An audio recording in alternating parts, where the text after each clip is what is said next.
విజయం పొందాలనే ఆశ కలిగినటువంటి వారికి పరిశుద్ధాత్మ దేవుడు చెప్తుంది ఏంటంటే, యెహోవా యందు నమ్మిక ఉంచుము. నమ్మకం. ఏదో విషయాన్ని మనం నమ్ముతామండి. మనిషి అనేటువంటి వాడు నమ్మకం మీద తన జీవితాన్ని కడతాడు. నమ్మకమే జీవితం అంటాడు కదా. చాలాసార్లు నమ్మకమే జీవితం. నమ్మాలి.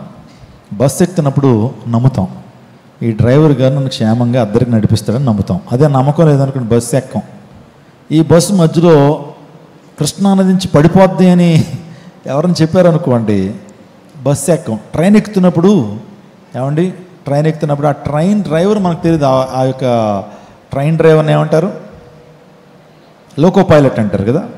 ఆ లోకో పైలట్ మనం చూడం, ఆయన ఎక్కేస్తాం అనమాట. అంటే ఏంటి, ఈ ట్రైన్ క్షేమంగా నేను ఎక్కడ తీసుకెళ్తుంది, నేను ఎక్కడైతే ఏ స్టేషన్కి వెళ్ళాలో ఆ స్టేషన్కి తీసుకెళ్తుంది అనేటువంటి నమ్మకంతో ఎక్కుతాం. ఫ్లైట్ ఎక్కుతాం. ఫ్లైట్ ఎక్కుతున్నటువంటి వరకు పైలట్ కనబడతాడా? కనిపించడు, కానీ ఎక్కుతాంగా. అంటే జీవితం అనేటువంటి నమ్మకం మీద ఆధారపడింది. ఈరోజున అంటున్నాడు దేవుడు, వేటినేటినో నమ్మటం కాదు, మీరు దేవుని నమ్మిక ఉంచండి, యెహోవా యందు నమ్మిక ఉంచండి. నిజమే, నమ్ముటి నీ వల్ల అయితే నమ్మవానికి సమస్తం సాధ్యమే. మార్కు 9:23 దేవుడు ఆ మాట చెప్తాడు. నమ్ముటి నీ వల్ల అయితే నమ్మవానికి సమస్తం కూడా సాధ్యమే.